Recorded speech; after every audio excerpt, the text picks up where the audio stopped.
Welcome to the Ecomm Breakthrough Podcast. Are you ready to unlock the full potential and growth in your business? You've already crossed 7 figures in sales, but the challenge is knowing how to take your business to the next level. Join Josh Hadley, an 8-figure Ecomm business owner and investor, as he interviews highly successful business owners. Get ready, because you're going to learn specific actions you can take today to help your business reach its full potential and leave a lasting impact on the world. Welcome to the Ecomm Breakthrough Podcast. I'm your host, Josh Hadley, where I interview the top business leaders in e-commerce. Past guests include Kevin King, Stephen Pope, and Norm Farrar. Today, I'm speaking with Afolabi Oyerokun, a co-founder of Hanu Worldwide, and we'll be talking a lot about what he would do differently if he were to start his Amazon business again, as well as how he has exited 3 different Amazon brands at this point. This episode is brought to you by Ecomm Breakthrough Consulting, where I help 7-figure companies grow to 8 figures and beyond. Listen, Afolabi, I started Hadley Designs back in 2015, and I grew it to an 8-figure brand in 7 years.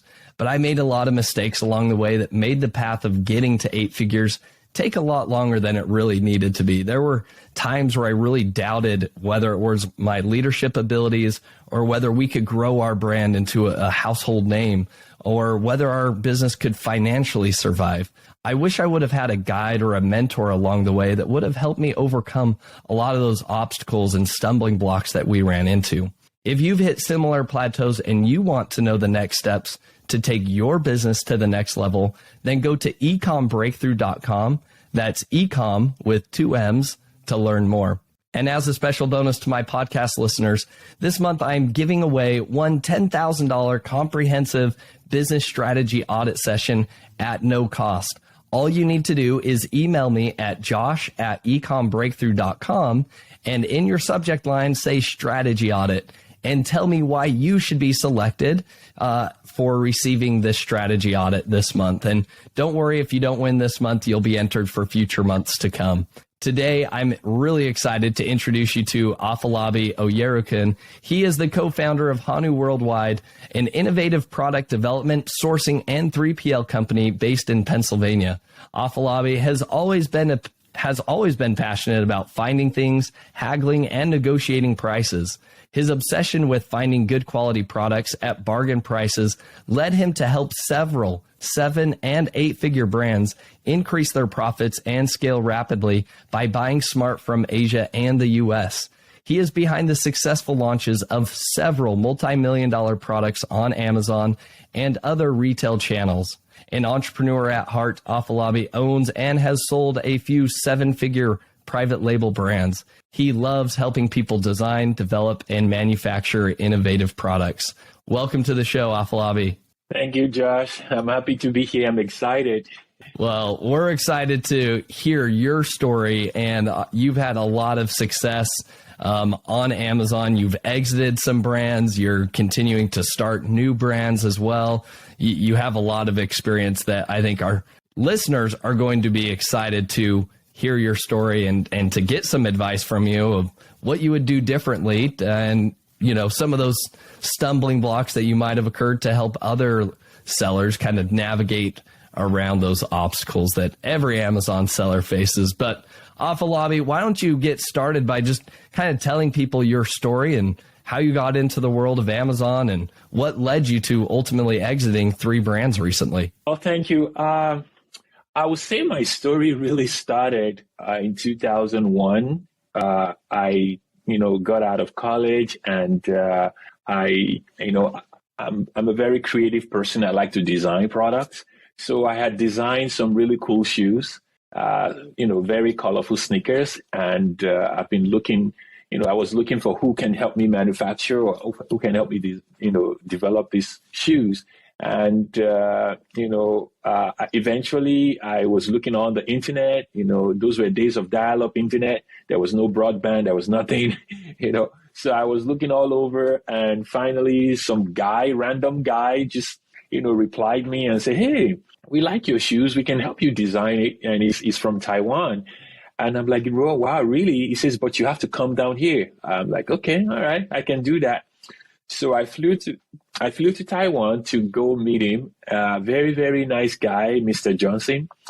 And he looked at my designs. He's like, yeah, we can help you, do this and do that. Just explain to us what it is, how many sizes you want to make. Are you making men's and women's? So I'm like, yeah, so I want to make men's and women's, so he's told me I was going to need like some molds. I'm like, what is that? He's like, well, mold. And then he showed me the molds. I'm like, wow, okay. And then he broke it to me. It's like, for this mold, each size is $2,000. I was like, what? Just starting out of college, right? Yes. I'm like, where in the world am I going to get that? I said, well, I can't cut the number of sizes I want to make, because it said size 6 is $2,000, size 7 is $2,000, 8 is $2,000. Wow. And I wanted to go to size 14 because I wear a size 13. So it's like, yeah, we got to make mold for both. So all my designs, I had to condense them into one. I'm like, I need to do only one kind of sole because the mold is for the bottom part of the shoes. So I said, okay, all right. Instead of making like gazillion number of molds, let me just concentrate on just one type of mold and just change the upper part. But anyway, so eventually we got the mold done, we got the prototype done, and it was time to manufacture. Remember, I didn't have any marketing experience. I didn't know where I was going to sell these shoes. I didn't know nothing. I was just so driven because, I was just so passionate about my designs. And he says, okay, well, the minimum order quantity is 1,500 pairs per color. Like, geez, we're making 6 colors or something. He's like, yep.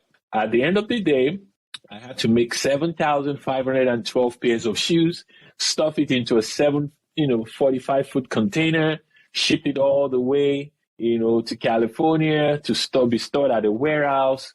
And now the journey began. How am I going to sell these shoes? So you didn't know. So you loved, I guess, designing products then, correct? And you had this wild idea that, hey, I'm going to sell my own sneakers. And then you still didn't have a plan of how you were going to sell these sneakers then, correct? No, nothing, no plan. Okay, keep going. So I was like, okay, my wife was helping me to do research and, now these are friends' money. I had to bankroll, finance this purchase, this manufacturing with friends' money. Okay. And, so I was, I was able to get some trade shows in New York and everything. So I went to trade shows, showed not a single order. I went everywhere, and it got to a point, Amazon reached out to us and say, hey, this looks like a really cool shoe. Do you want to come on our platform to start selling it? I mean, those were the days they were trying to transition from just selling books into selling other products. And I'm like, sure, I don't have anywhere else to sell these, I might as well try you out. And lo and behold, we started selling, but there was no FBA, so we had to fulfill by ourselves. I had to trust some guy in California to actually ship my goods out, who always took like 2-3 days before he even looked into his email or into his computer to see if I had an order or not. It was disastrous, But, we were selling. And it got to a point we started noticing that the returns rate was getting high. And we're like, why are people returning the shoes? We found out they were returning them to get a bigger size because those shoes run really small. Yeah, they run really small. It was a big problem. We still had some 7,000 pairs left, and I was like, what are we going to do? Okay, can we put in the description of the listing that, shoe runs small, take a higher size or whatever. Yeah. We did that actually. And, but still, I just couldn't take the pain of people just returning them for a bigger size because it was costing us money every time we ship it to them. So I'm like, you know what? I have to cut my losses and just liquidate this inventory. So unfortunately, I had to liquidate it to some guy in Florida who went down and sold everything in Mexico or somewhere. Oh, interesting.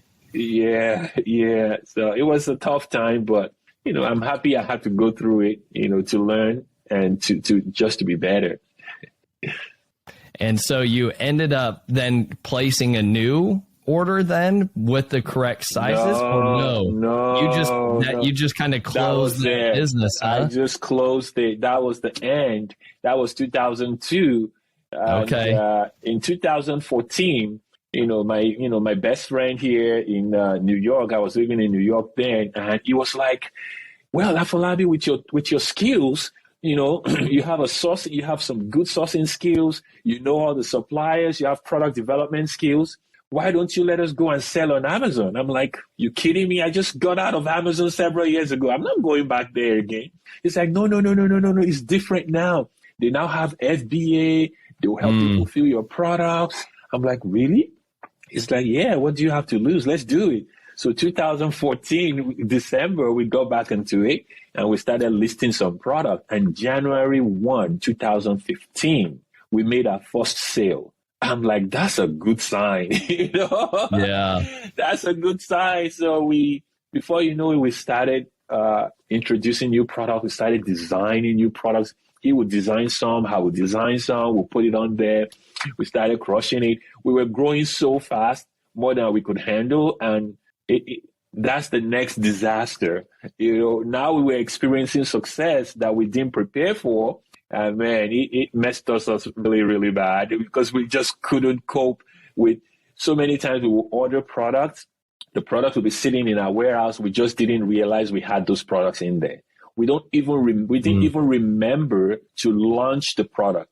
We ordered them. Really? They were sitting in the warehouse because we're so bogged down with all the little things, the logistics, the this, the that we couldn't really focus on the business to really grow it and to really do very well. So success could be a bad thing if you're not prepared for it or you don't know how to handle it. That's the lesson I learned in that part as well. So we started new brands. Until last year, we got an offer from a buyer who I believe is an aggregator. We sold the first one, and the process was smooth and good. And then we offered them this 2 more brands, and they said, yeah, we'll take them.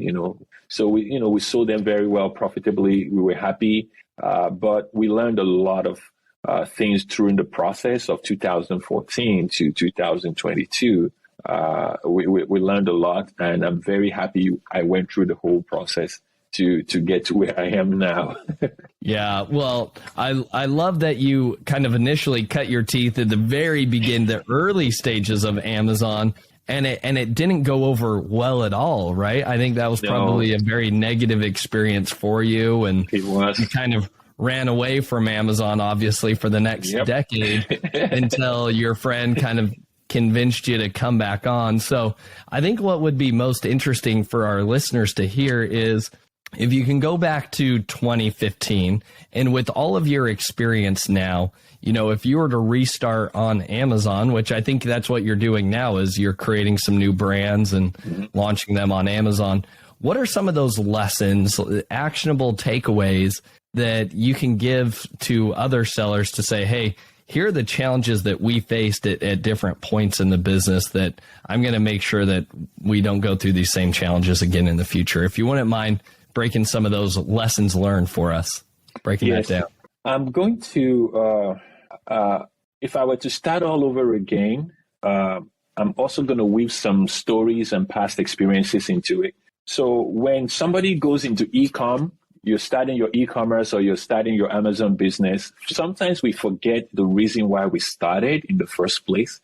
We forget the reason why we quit our jobs and we went into e-commerce. For me, my main driver was freedom. I wanted freedom. I wanted to be able to control my time. I wanted to be able to be there for my family any day, anytime. I wanted to be able to take off. If I want to take off, I want to take off, Yeah. So you start this e-com business and you're married to it. You're waking up 3 a.m. in the morning. You're sleeping late at night. So eventually it defeats the purpose of why you started in the first place. So we found ourselves caught up in all those things. Me and my business partner, we will fight each other. Why are we running out of stock? I'm like, I didn't know that product was going to run out of stock. We didn't have good system in place, and we didn't have the freedom or anything. So going back now, looking back to where we came from till now, there are three things I'm going to do differently this time. First, I'm going to innovate. Second, I'm going to automate. Third, I'm going to have a lot of free time to think. Because for me, I believe that thinking time is a very creative time. I believe that your rest time is very important.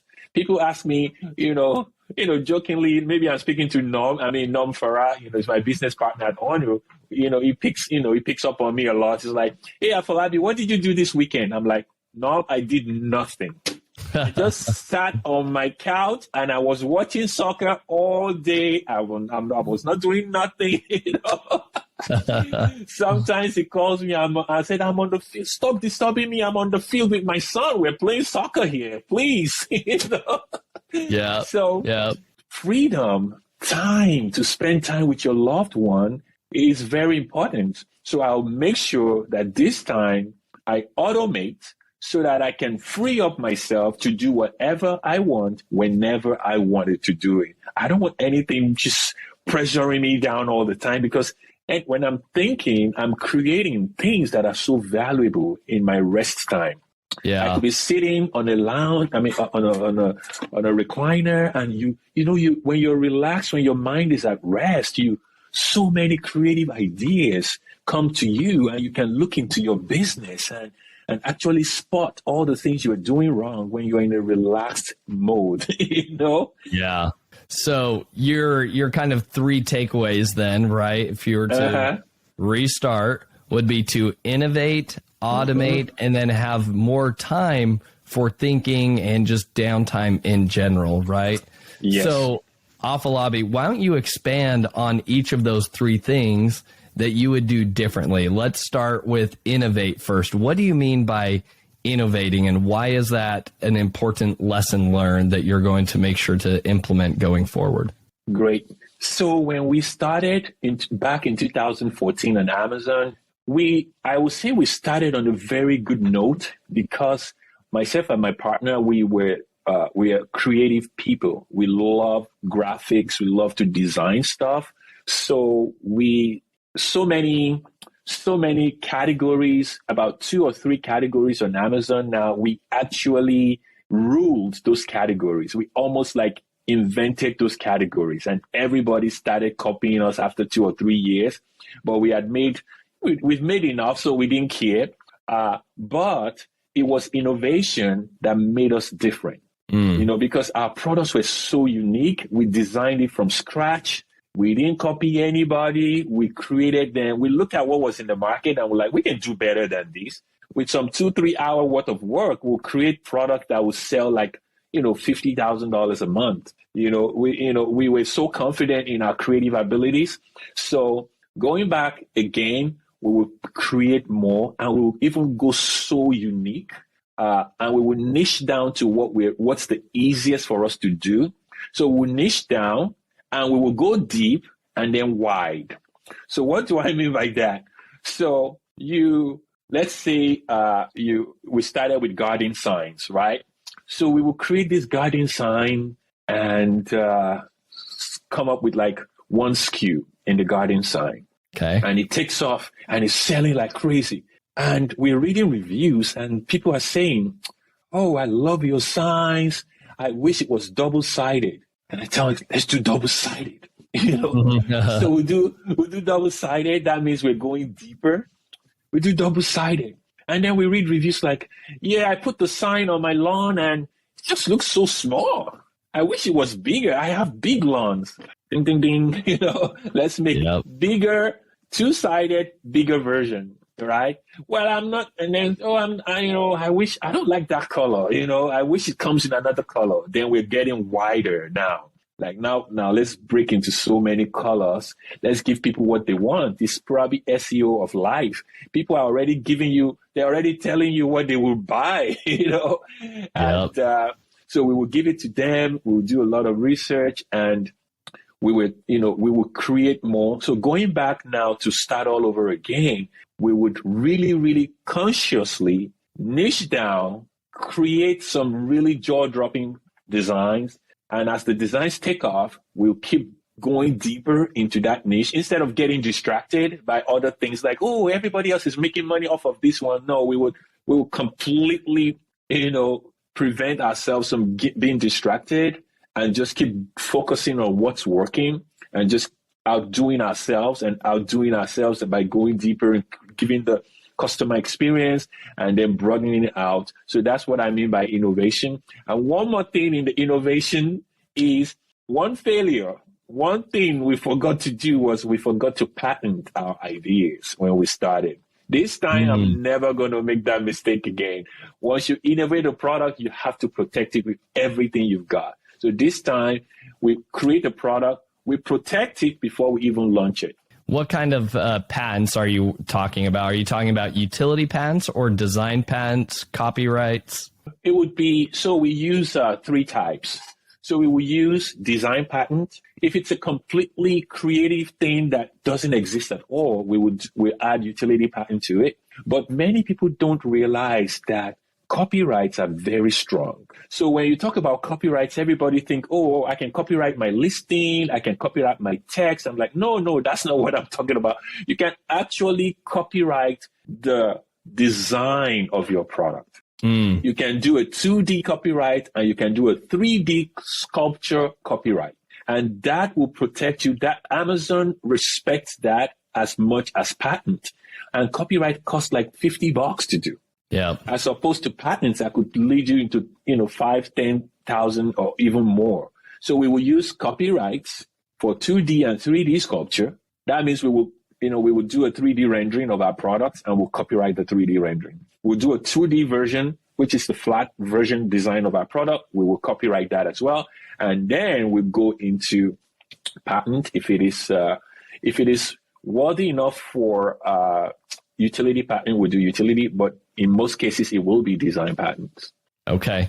Yeah, we previously had Rich Goldstein on the show, and him and I work together a lot on creating a lot of the design patents and copyrights for our own business. So yes, I completely agree with you. That is so important. We've started doing that in the last couple of years, and it makes all the difference because, as you know, as soon as you come up with a unique design, it's only a few months later that you'll have overseas competitors that are mimicking your exact same design. Exactly. They have no creativity whatsoever, and it's easy to shut them down only if you have a copyright or a design patent to protect it. Correct. We had a product, a very simple product. It was a bumper sticker that we had in those days. And we were selling like 75 units a day. And then every factory was copying us. They just flooded the market with our design. And it dropped to like 10 or 20 a day. We were like, what's going on? So we did a research. We saw that there were about 50 or 60 people were copying us. And our sale could have been 100 or 150 a day if we didn't have all those people. So we filed a complaint. Thank God we had copyrighted the design. So we filed a complaint to Amazon. We said, this. We put in all the asyncs of everyone copying us. Within 24 hours, Amazon shut them down. Guess what? We went back from 10 a day to 200 units a day. Wow. It's a big difference. That's a great case study. Yeah, it's a big difference. So please, anybody, you want to create something. Number one, you should be creating something new. Don't try to do Me Too product. I'm very biased. I don't like Me Too product because you just don't have longevity in Me Too product. Why are you selling what everybody else is selling? Why can't you just create something new? If you have an idea, you can, direct message me or, we can brainstorm ideas together. Create something that you can really, really sell. You don't have any asset selling, Me Too product. Like you said, Josh, your business is in your IP. If you don't have any IP, you don't have a business. That's what I learned in a hard way. Yeah. So when you exited your brands, I'm wondering, like, did they care? Did you have IP that you were giving them? And Yes. How important was that? It was big. So there were two big things that made our brand that made us sell at almost 5x. It was our IP protection, and some of our products in one of our brands. Most of our products, our best-selling products, was made in the U.S. And the buyer loved it. Like, I place an order, in a week it ships out, and it ships for free, direct to FBA. So they love that. They're like, no, this is a slam dunk for us, So those two things we had to transfer. So at closing, you have a reassignment of IP. So we had to, reassign our trademarks, our patents, our copyrights, and everything. We had to reassign it to the new owner. Okay.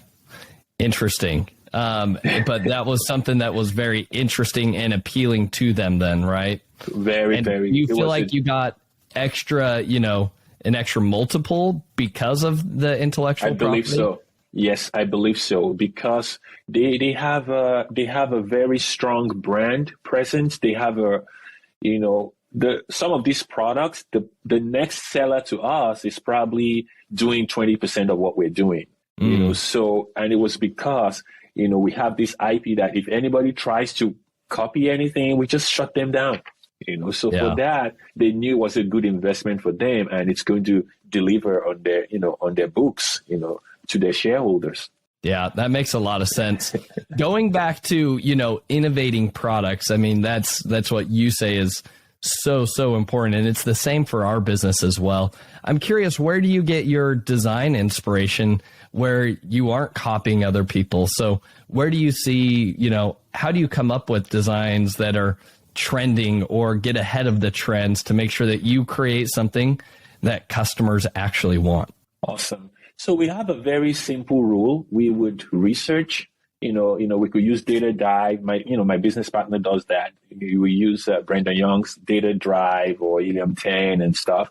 It would find out what niches and what categories are doing so well.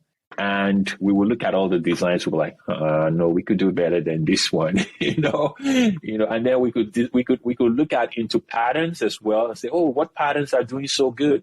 So we will take the patterns that are doing good and the products that are doing good, and we'll marry the two together, right? So we know these products are doing so good, but they're boring. They could take more. They could use more life.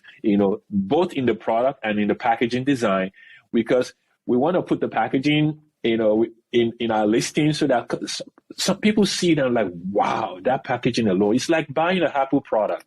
The experience you see when you're opening the box of your iMac or whatever.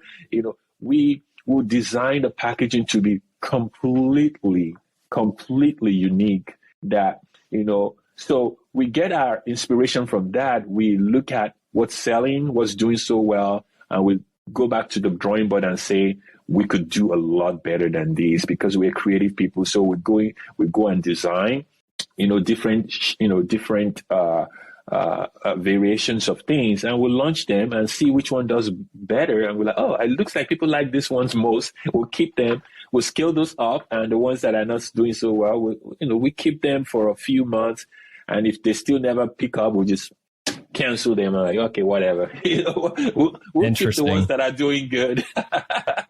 Do you add them as variations to your listing, or do you leave them as standalone ASINs to occupy more real estate on the search results page? We keep them separate. We keep them separate because when we're doing product display ads and stuff like that, we want to spread, because some people don't really look at variations sometimes. It's not that variations are not good, but some people don't look at it that well. They don't look at, how Amazon displays them. So we would like to, especially if it's a design that is very unique, we don't want to put them together as under each one of them. Maybe by size, we can do variation by size. But when it comes to color or aesthetic or whatever, we like to keep them separate to take up more real estate.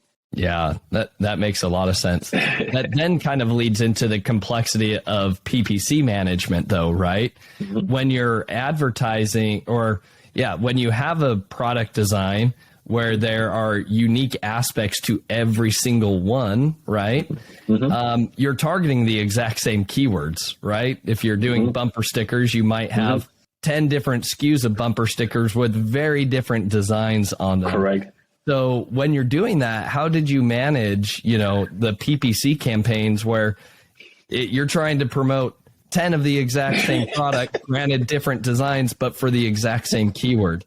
I wish I can answer that question, but that would be more of a question for my business partner, because I have no clue how the PPC thing works. I learned it. I watched so many training. I'm like, this is such a hard thing, following through all these things. I know the concept because, when we're having meetings, it tells me what they do and everything, but I'm like, let's just automate this, outsource all these things. I don't want to burden my head with all the complexities because it keeps changing every time. So I wish I can answer that question, Josh, but I have no clue how we did it. Fair enough. Well, it looks like we'll have to have your business partner on the podcast. So Afolabi, I'm also curious, what type of products are you talking about here? Because you talked about a lot of design innovation and product packaging. Obviously you started in shoes a long, long time ago, but it sounds like you were doing some stickers. What other types of products? Were they more stationary paper based, or were they apparel based? If you could give us a little insight on those and maybe some examples of the packaging that you changed. So we did a lot of crafts. One of our brands was specifically crafts. And everyone in the craft space at that time, they were selling almost the same product we're selling, but they'll put a white and black sticker and just stick it on the product, and that's it. But we went and designed a very, very elegant, a big emblem. It was gold foil. We didn't spare any expense. It was like a gold foil. Now, the difference between the white and black sticker that everybody was putting on and our own sticker that we put on, because the product was shrink wrapped. Okay. The difference between the two is 12 cents. Now, it's not a significant amount, but it created a huge value. Interesting. In the eye of the shoppers, they're like, oh, this product has white and black label. Looks like somebody just slapped it on it. This one looks like a premium product, whereas we're getting it from the same supplier, right? Yeah. This one looks like premium product. Look at packaging. Look at gold and silver foil around it. So we outsell everyone by almost 3-1 just because of that 12 cents. And were you featuring that on your Amazon listing then? Is that what made the difference? It made a difference, yeah. And then we discovered that everyone that used this product would also buy another accessory. We're like, let's just give this accessory for free. So we created that accessory and we put it into the product, and it's for free. And that really make that sale go so high.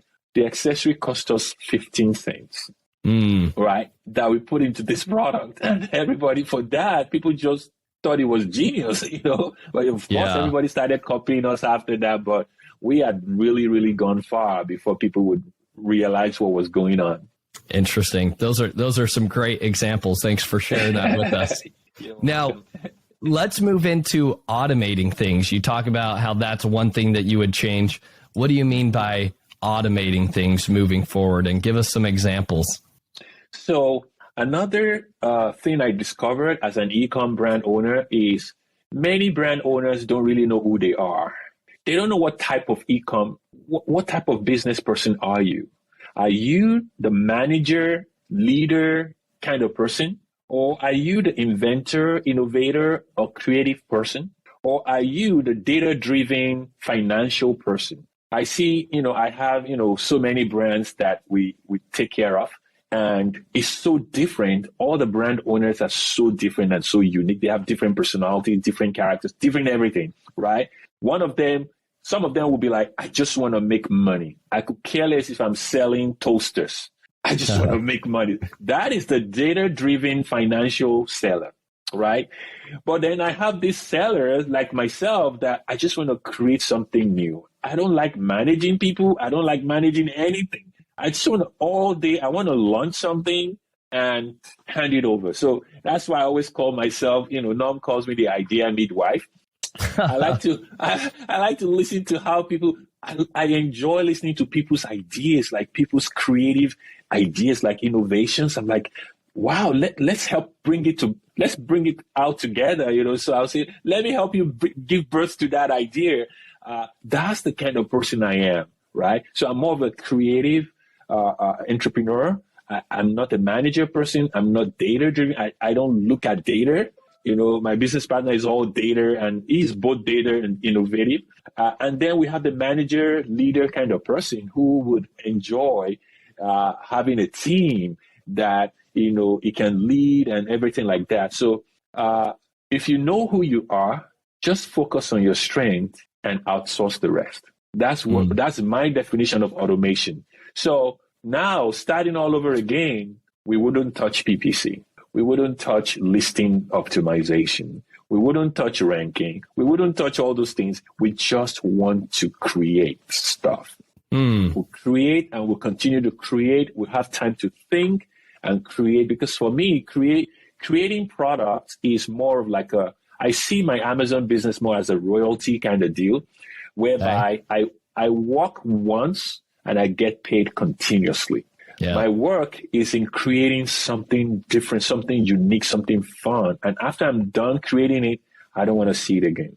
I want to hand it off to a management product, a business developer kind of person who would take it on and say, oh, wow, we could sell a ton of this thing. I don't want to be involved in the marketing or the ranking strategy. I don't want to be involved in that.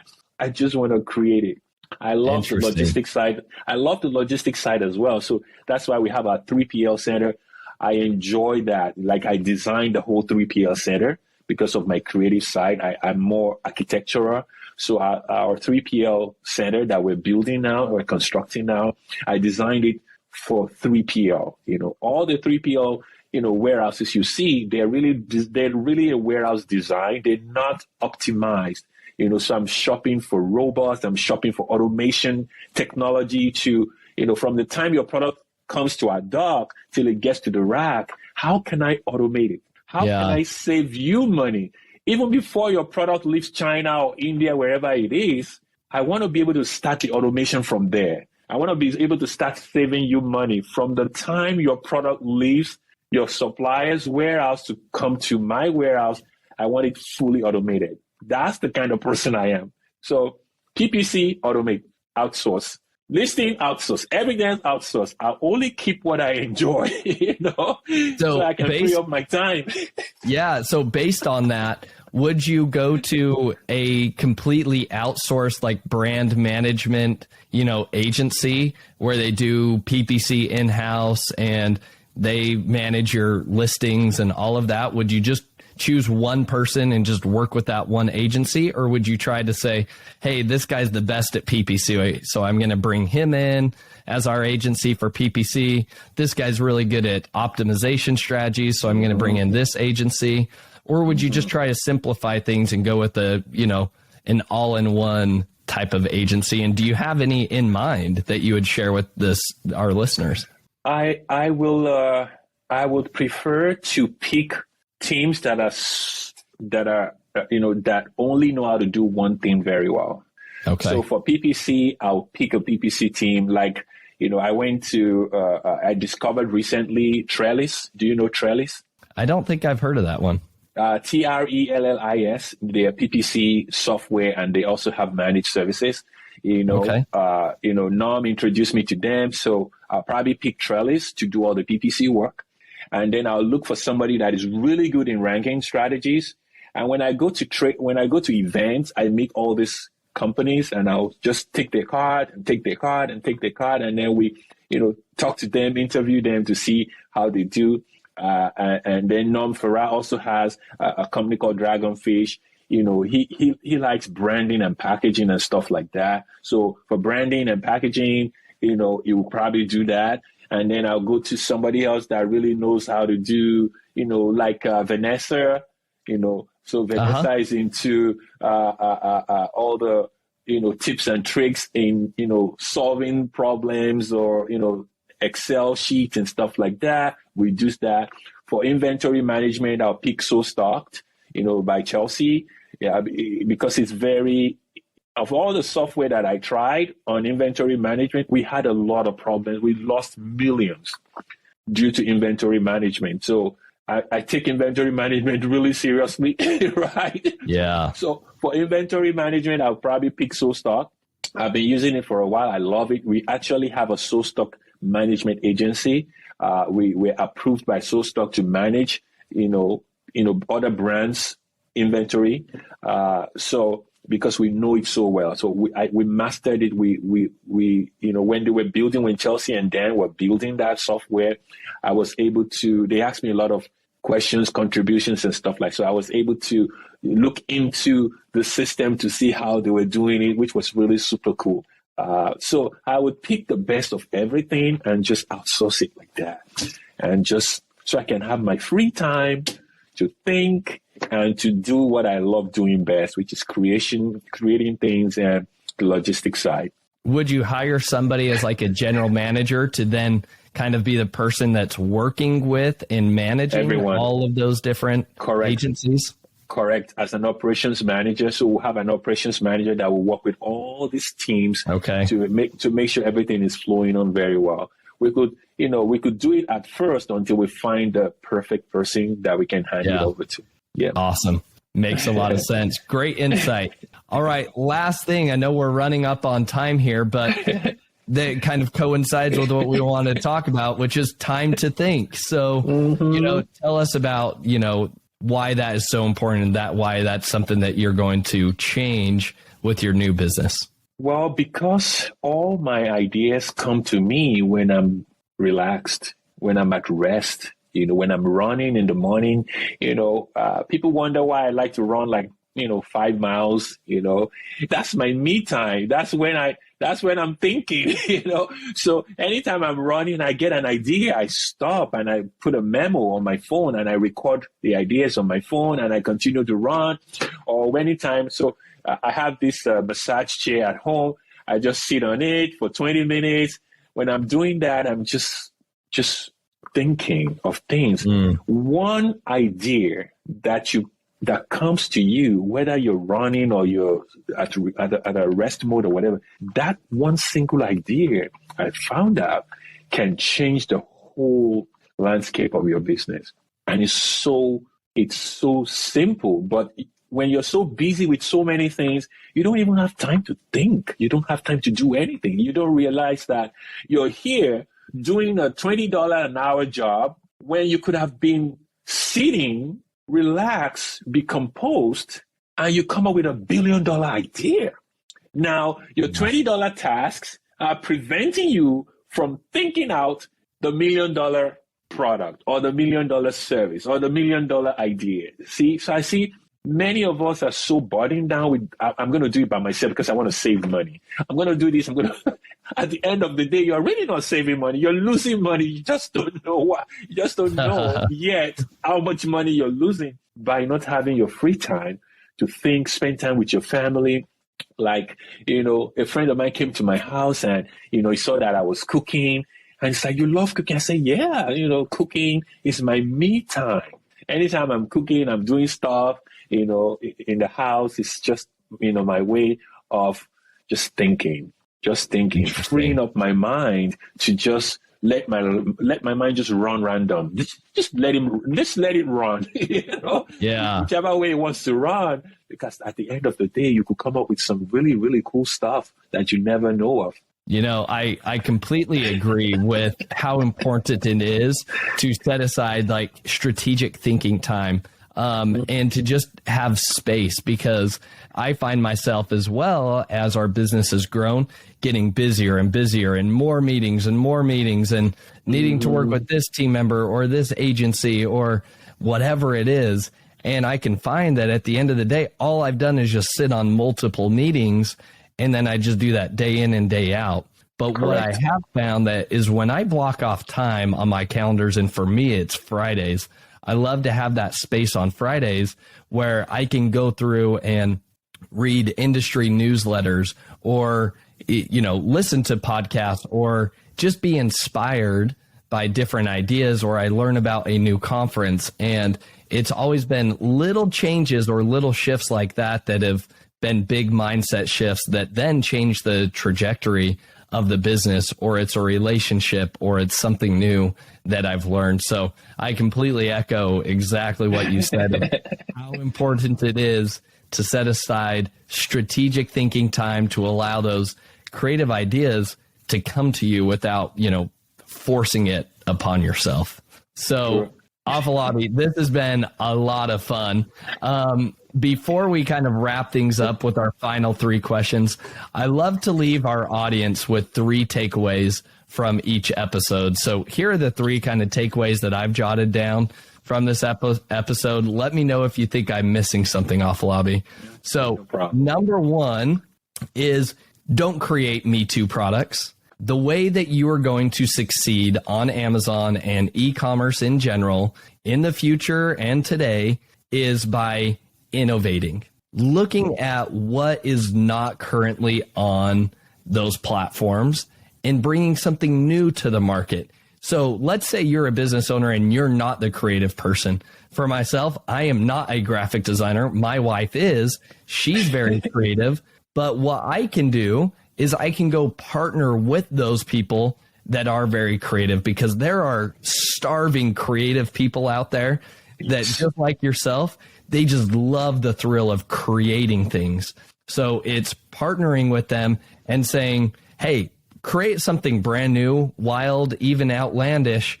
And we found a good market opportunity. Let's just see what sticks. And I think typically you probably have a lot of experience. Some designs take off where you don't expect them to, and other designs don't. And like you said, you just kind of retire the ones that never get legs underneath them. But if you're not constantly innovating and bringing new ideas and new products to the table, your business will slowly just start to, disintegrate over time. Yep. Action 100%. Good. Action item number 2 is automating your business. And this is going to look different for every different type of business owner. And I think you said that very eloquently, where you first have to understand, what are the strengths that you're bringing to the table. If you are the person that loves data and digging in and optimizing PPC and optimizing your listings, then go create a team, right, where you're training them and you've created processes for your own internal team to go and do that. If you're not, and you're the product guy, then you go find partners that are experts in those particular fields and bring them in, put together a general manager or an operations manager that can then manage those agencies that you're working with. But most importantly, you do have to think through the operations of the business. And even as a creative, you have to spend time up front in establishing those relationships, establishing those partnerships with agencies or with team members that you're going to bring in. But that is so vital. And then last but not least is setting that time aside to have strategic thinking. I think any entrepreneur, no matter what stage you're in, if you want to take your business to the next level, you want to go to 8 figures and beyond, it's not about how much you are working in a day, right? I think many of us are guilty of doing $20 an hour tasks that we just keep doing because we're too lazy to create the SOPs and give it over to a virtual assistant, or we are, claim that we are too busy to, document the process in general. And so that is something that every entrepreneur and every stage of entrepreneurship, right? You might be working on $20 an hour tasks eventually you may be working on $200 an hour tasks, and you may be saying, wow, if I hire this type, I need like a CMO, a chief marketing officer. Okay, they're $200 an hour.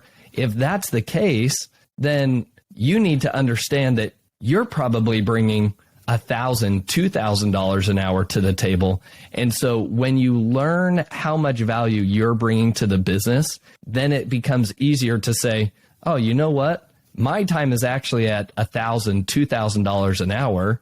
Maybe I should be justifying spending the $200 an hour. It is expensive, right? And that is a big salary to pay somebody, but that's freeing you up to do more $1,000, $10,000 an hour work. Correct. That you would otherwise not be doing. And this isn't something that you change overnight, but it's something that you slowly scale into. And as your business grows, you'll get more experience doing that and feel more comfortable saying, okay, right? I think all of us now are very comfortable with like, I can go hire a VA. I understand that process.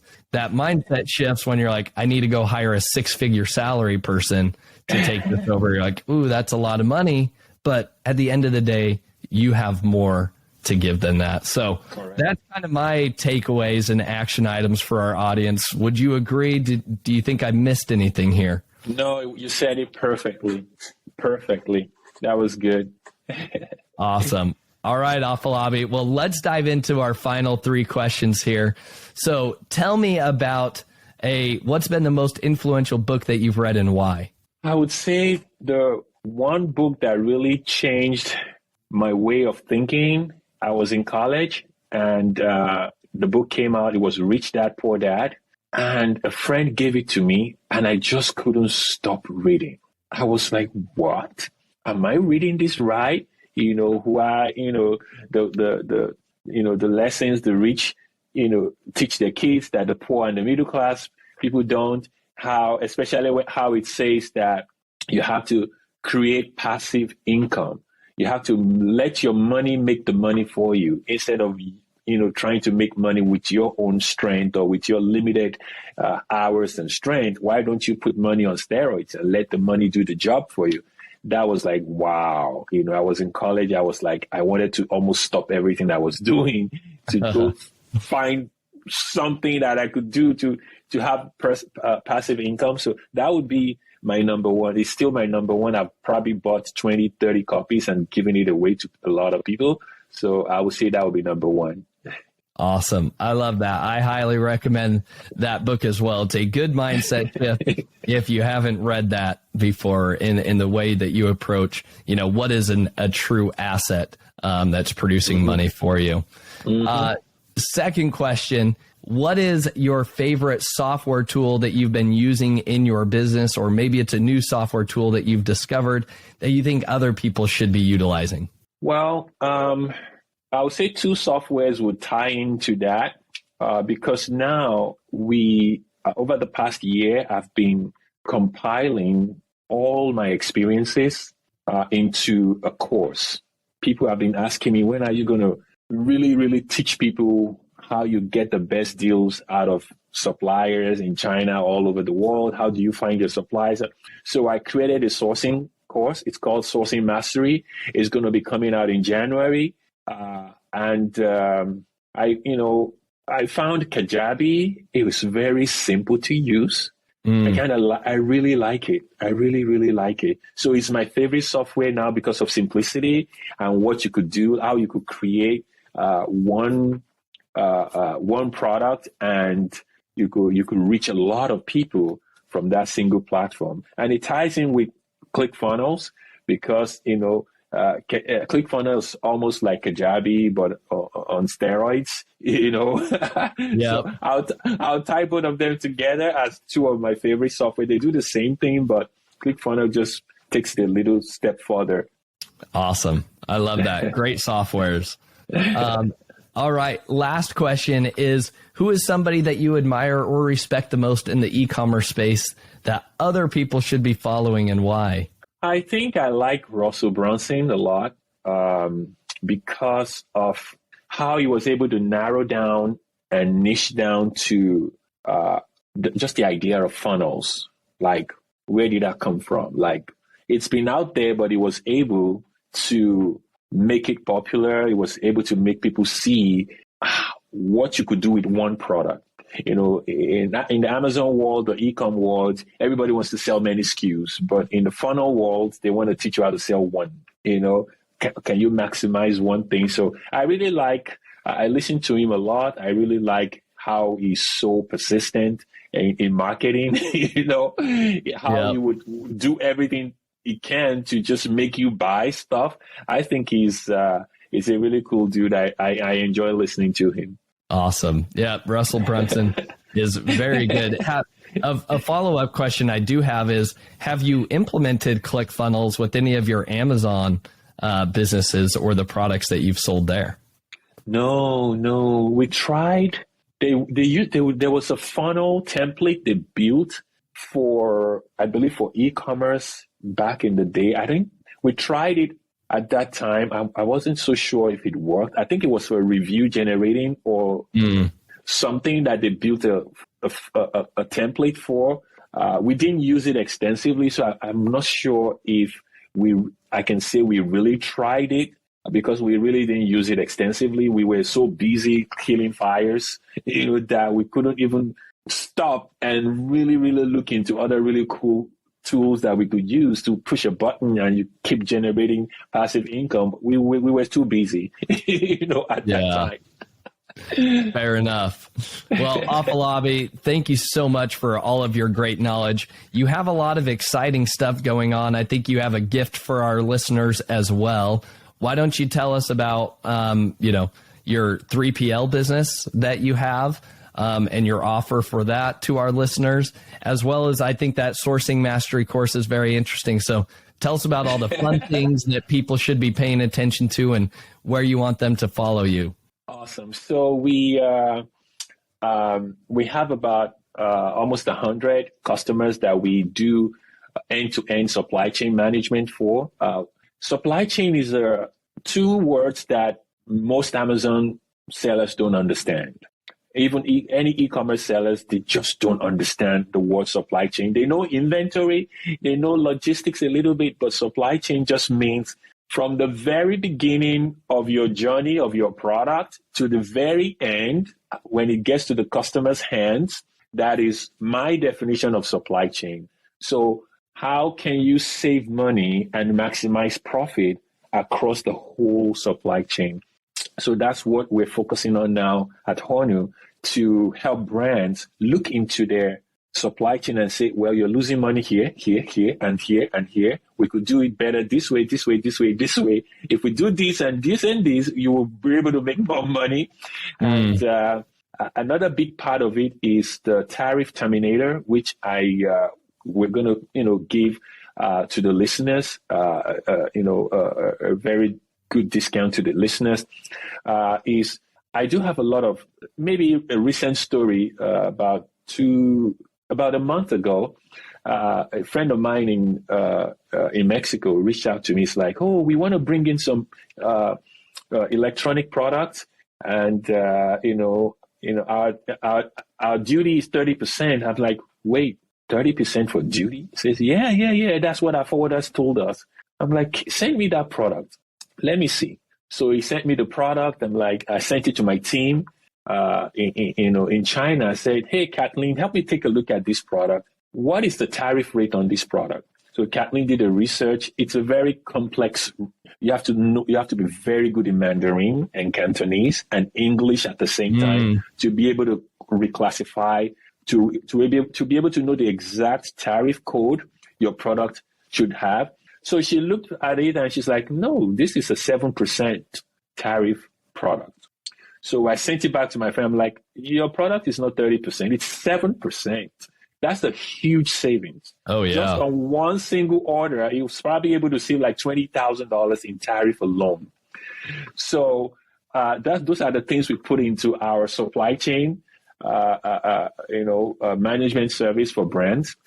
And now on our 3PL location, so we have a location here in Pennsylvania, and we are going into a ultra modern. I'm going to send you a photo of our rendering of our 3PL center that is we're going to move into Q1 next year. It is amazing. So I designed that center because I found out that the flow, the way a warehouse flows, would determine if you're able to save your customers money in their supply chain or not. So the flow that most warehouse has is not optimized. So therefore, a lot of products either go missing, or a lot of products just take a lot of time to prep and to send out. An average 3PL could spend 5 to 2 weeks before they send your products out, from the time you send in the request to the time they actually send it out. The problem is because their system, the warehouse is not optimized. It's not designed really for an Amazon business. So when we redesign the flow of things, now we're able to get our products in like sometimes less than 24 hours, sometimes in 3 hours. Like 3 hours from the time we get a request to ship our products, they actually go out within 3 hours. Some of them, if it's a lot, we can say, oh, give us 24 hours, it will go out because of the flow of things. And the new building we're going into that is super optimized. I'm so excited because we're going to be using automatic conveyors. We're going to be using automatic wrappers, palletizers, and from the start it is so cool. And we're looking into robotic hands to palletize and everything like that, so that we can pass on the savings to our customers. So those are the things we have going on. And then we can talk about the offers we have for all the listeners today. Awesome. Let's talk about the offer then, because you've got, so number one, Afolabi, I think that we're going to need to bring you back on another episode, and we will talk all things supply chain, 3PL, because we could spend another hour just talking about that. So I think that's going to be my next request, is let's schedule another time, because you have so much experience here, and this is such a pain point for most sellers. That it's amazing. So you offer a lot of great services. I highly recommend you guys reach out to Afolabi. But why don't you go ahead and share your offer with our listeners? So the number one offer will be our tariff terminator service. We have a lot of success, which means we would help you look into your products, how much you're paying for tariff now, and we will find ways to help you reclassify your HTS code so that we can bring your tariff rate lower. Let me give you an example of how that works. So let's say you're selling, Josh, you're selling a photo album, and you want to bring your photo album into the US, and your China supplier gives you an HS code. But in order to bring it into the US, you need an HTS code, right? China gives you HS code, but you need to interpret and convert it into an HTS code. So your supplier just does some, quick conversion and say, oh, this is your HTS code. You're going to be paying 35% tariff. Mm-hmm. In most cases, 9 out of 10 times they're wrong. So we will take the HS code and look at your product listing. We'll read every part of your product listing. We want to know what that product is, what you're going to use it for. So we take your photo album and say, Josh, the product actually qualifies as a photo journal, and then it qualifies as a baby book, and then it qualifies as a toy because maybe it has a little song, like a little, singing voice or singing audio, something into it. So which HTS code are you going to pick? Are you going to pick the one for journal, photo album, toy, educational? They all qualify. The product qualifies for all of them. So we look at all these things and say, okay, for a photo album, it's 3% tariff. For a baby book, it's 17% tariff. For, whatever else you're calling it is 32%. Of course, we'll go for the 3% one because we can defend it in customs. When we're bringing it into the country, we would defend it because that's exactly what you could argue that my product is actually that. So that's one of the offers we want to do it. We usually do it at $397 for each product. But for your listeners, for the first time, we will offer it at $197 per product. This single service has been saving some people. I mean, in my own brands, before I sold that brand, we were spending about maybe 1 million or more on inventory just to buy the inventory. Yeah. And we were able to reduce our tariff from 25% to maybe 12 or 7%. That's a huge number. For $1 million, you're spending $1 million on inventory and you're saving 12% in tariff. That's $120,000 in savings every single year. And it only cost you $197 to do the reclassification, right? So that's a big deal offer that we're offering all the listeners today. I love it. Afolabi, what a generous offer, and also something that people should be paying attention to, and a great way for them to save money as well. So yes. I definitely encourage you guys to reach out. So how do they take advantage? Where can they reach out to you to claim this offer? So they should just, send an email to savings at Honor Worldwide and say, they listen to, Ecomm Breakthrough, podcast with the $197 offer. We would honor it. It's just simple like that. Awesome. Yeah. Well, Afolabi, thank you so much for your time. And we look forward to having you back on the show, talk more about supply chain down the road. But welcome. Thanks so much for your time today. You're welcome. Thank you so much, Josh. I really had a great time. Thank you for listening. Visit ecommbreakthrough.com for more information. If you've enjoyed today's episode, the best way you can show your appreciation is by clicking the subscribe button and quickly leaving a review. See you again next time.